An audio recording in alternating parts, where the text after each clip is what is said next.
بسم اللہ الرحمن الرحیم۔ السلام علیکم۔ تابوت سکینہ ایک صندوق کا نام ہے جو شمشاد کی لکڑی کا بنا ہوا تھا۔ اس صندوق میں حضرت موسیٰ علیہ السلام کا عصا اور ان کی جوتیاں، حضرت ہارون علیہ السلام کا امامہ، حضرت سلیمان علیہ السلام کی انگوٹھی، تورات کے تختیوں کے چند ٹکڑے، کچھ من و سلوہ اور انبیاء علیہ السلام کی صورتوں کے حلیے وغیرہ موجود تھے۔ بنی اسرائیل میں صندوق بڑا ہی مقدس اور بابرکت سمجھا جاتا تھا۔ یہ لوگ جب کفار سے جہاد کرتے، کفار کے لشکروں کی کثرت اور شان و شوکت دیکھ کر سہم جاتے تو وہ اس صندوق کو اپنے لشکر کے ساتھ رکھ لیتے تھے۔ اس صندوق سے رحمتوں اور برکتوں کا ایسا ظہور ہوتا کہ ان کے دلوں میں سکون و اطمینان پیدا ہو جاتا اور ان کے لرزتے ہوئے دل پتھروں کی چٹانوں سے زیادہ مضبوط ہو جاتے۔ آسمانوں سے فتح و نصرت نازل ہوتی اور یہ جنگ میں فتح یاب ہو جاتے تھے۔ بنی اسرائیل میں جب کوئی اختلاف پیدا ہوتا تو یہ لوگ اسی صندوق سے فیصلہ کراتے تھے۔ صندوق سے فیصلے کی آواز سنی جاتی تھی۔ الغرض یہ صندوق جو تاریخ میں تابوت سکینہ کے نام سے مشہور ہے، بنی اسرائیل میں اللہ کی رحمت و برکت اور فتح کے نزول کا نہایت مقدس اور بہترین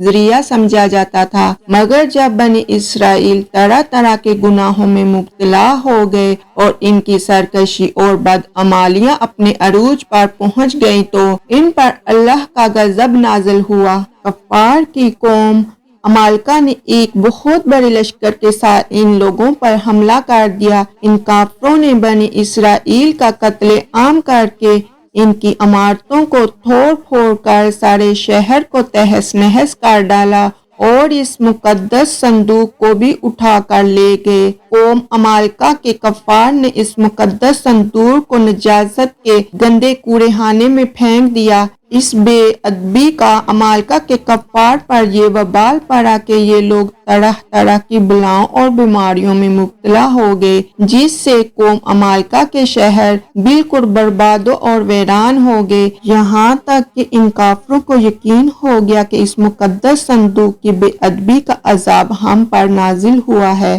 تو ان کافروں کی آنکھیں کھل گئیں۔ چنانچہ انہوں نے اس صندوق کو ایک بیل گاڑی میں رکھ کر ان بیلوں کو بنی اسرائیل کی بستیوں کی طرف ہانک دیا۔ حضرت شموئیل علیہ السلام جب نبوت سے سرفراز کیے گئے تو ان کے زمانے میں کوئی بادشاہ نہیں تھا۔ بنی اسرائیل کی قوم نے آپ علیہ السلام سے درخواست کی کہ آپ کسی کو ہمارا بادشاہ بنا دیجئے۔ آپ نے حکم خداوندی کے مطابق حضرت طالوت کو بادشاہ بنا دیا، جو بنی اسرائیل میں سب سے زیادہ طاقتور اور سب سے بڑے عالم تھے، لیکن بہت ہی غریب اور مفلس تھے۔ بکریوں کی چرواہی کر کے زندگی بسر کرتے تھے۔ اس پر بنی اسرائیل کو اعتراض ہوا کہ طالوت کا تعلق شاہی خاندان سے نہیں ہے، لہٰذا یہ کیسے ہمارا بادشاہ ہو سکتا ہے؟ اس سے زیادہ تو بادشاہت کے حقدار ہم لوگ ہیں، کیونکہ ہم لوگ شاہی خاندانوں سے تعلق رکھتے ہیں۔ ایک غریب اور مفلس انسان بلا تخت و شاہی کے لائق کیوں کر ہو سکتا ہے؟ بنی اسرائیل کے ان اعتراض کا جواب دیتے ہوئے حضرت شموئیل علیہ السلام نے یہ تقریر فرمائی، اس کا تعین میری طرف سے نہیں ہے، بلکہ یہ تو اللہ تعالیٰ کا حکم ہے جس نے اسے بادشاہت کے لیے چن لیا ہے۔ پھر ظاہراً بھی وہ تم میں بڑا عالم ہے اور قوی و طاقتور، شکیل و جمیل، شجاع، بہادر اور لڑائی کے فنون سے پوری طرح واقف کار ہے۔ اللہ اپنا ملک جسے چاہے دے اور اللہ وسط علم والا ہے۔ اس کی بادشاہی کی نشانی یہ ہے کہ تمہارے پاس وہ تابوت جس میں تمہارے رب کی طرف سے دلوں کا چین ہے۔ اللہ تعالیٰ نے قرآن میں اس واقعے کا ذکر کرتے ہوئے ارشاد فرمایا، جس کا ترجمہ یہ ہے کہ اور ان سے ان کے نبی نے فرمایا، بے شک اللہ تعالیٰ نے طالوت کو تمہارا بادشاہ بنا کر بھیجا۔ بولے کہ ہم پر اسے بادشاہی کیوں کر ہوگی اور ہم اس سے زیادہ سلطنت کے مستحق ہیں اور اسے مال میں بھی وسعت نہیں دی گئی ہے۔ فرمایا کہ اسے اللہ نے تم پر چن لیا ہے اور اس کو علم اور جسم میں کشادگی زیادہ دی ہے اور اللہ اپنا ملک جس کو چاہے عطا کرے، اور اللہ وسط والا علم والا ہے۔ اور ان سے ان کے نبی نے فرمایا، اس بادشاہی کی نشانی یہ ہے کہ تمہارے پاس وہ تابوت جس میں تمہارے رب کی طرف سے دلوں کا چین ہے، اور حضرت موسیٰ اور ہارون کے ترکہ کی بچی ہوئی چیزیں ہیں جس کو فرشتے اٹھا کر لائیں گے۔ بے شک اس میں تمہارے لیے بہت بڑی نشانی ہے اگر تم ایمان رکھتے ہو۔ چنانچہ تھوڑی ہی دیر میں فرشتے آسمان اور زمین کے درمیان اس تابوت کو اٹھائے ہوئے سب لوگوں کے سامنے آئے اور حضرت طالوت کے سامنے لا کر رکھ دیا۔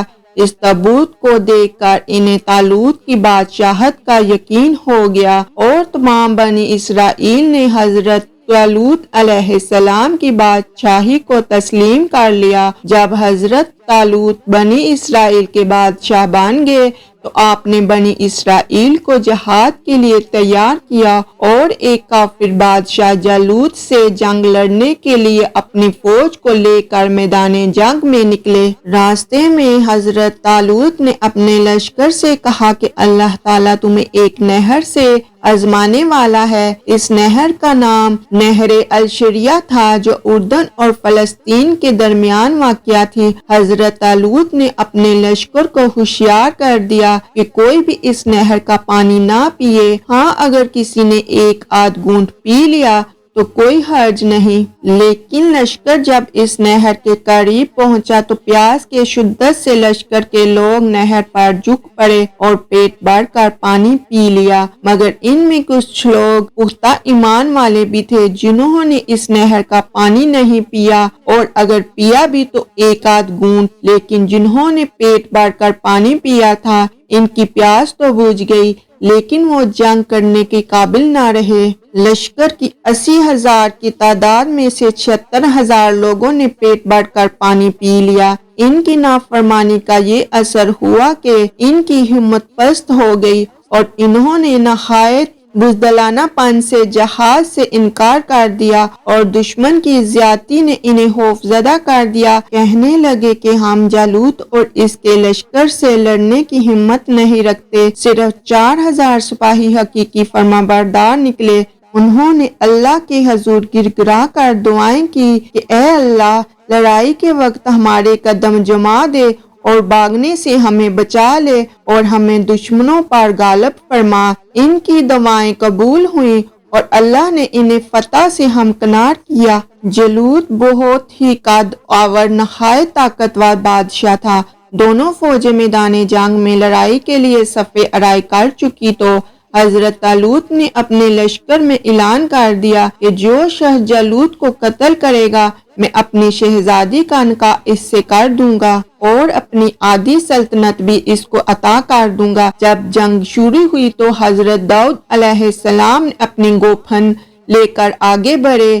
یہ ایک ہتھیار تھا جس میں پتھر رکھ کر دشمنوں کو مارے جاتے تھے۔ جالوت پر آپ علیہ السلام کی نظر پڑی تو آپ علیہ السلام نے اپنی گوپھن میں پتھر رکھے اور بسم اللہ پڑھ کر جالوت کے اوپر پھینکے۔ یہ پتھر جا کر جالوت کی ناک اور کھوپڑی پر لگے اور اس کے بیجے کو پاش پاش کر کے سر پیچھے سے نکل کر اس کے سپاہیوں کو لگے، جس سے بہت سے سپاہی ہلاک ہو گئے۔ جالوت کے مرتے ہی اس کے لشکر کی ہمت ٹوٹ گئی اور اس کے لشکر میں بگدڑ مچ گئی۔ حضرت داؤد علیہ السلام جالوت کی لاش کو گھسیٹتے ہوئے لائے اور اپنے بادشاہ حضرت طالوت کے سامنے ڈال دیا۔ اس پر حضرت طالوت اور بنی اسرائیل بے حد خوش ہوئے۔ جالوت کے قتل ہو جانے کے بعد اس کا لشکر بھاگ نکلا اور حضرت طالوت کو فتح مبین حاصل ہوئی۔ حضرت طالوت علیہ السلام نے اعلان کے مطابق اپنی شہزادی کا نکاح حضرت داؤد علیہ السلام سے کر دیا اور انہیں اپنی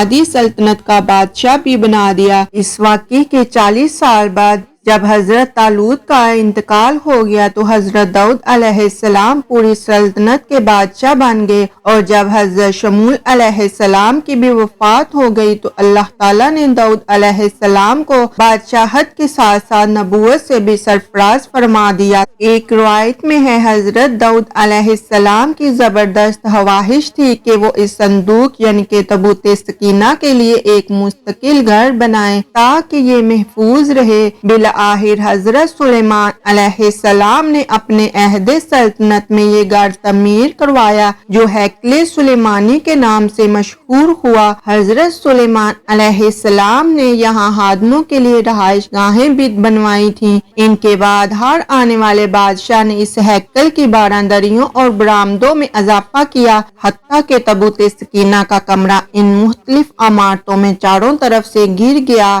895 قبل مسیح میں جب ایک سفاک اور ظالم بادشاہ بخت نصر نے بنی اسرائیل پر حملہ کیا تو دوسری عمارتوں کے ساتھ ساتھ ہیکل سلیمانی کو بھی تباہ و برباد کر دیا۔ اس افراتفری میں تابوت سکینہ غائب ہو گیا اور آج تک اس کا کوئی سراغ نہیں مل سکا۔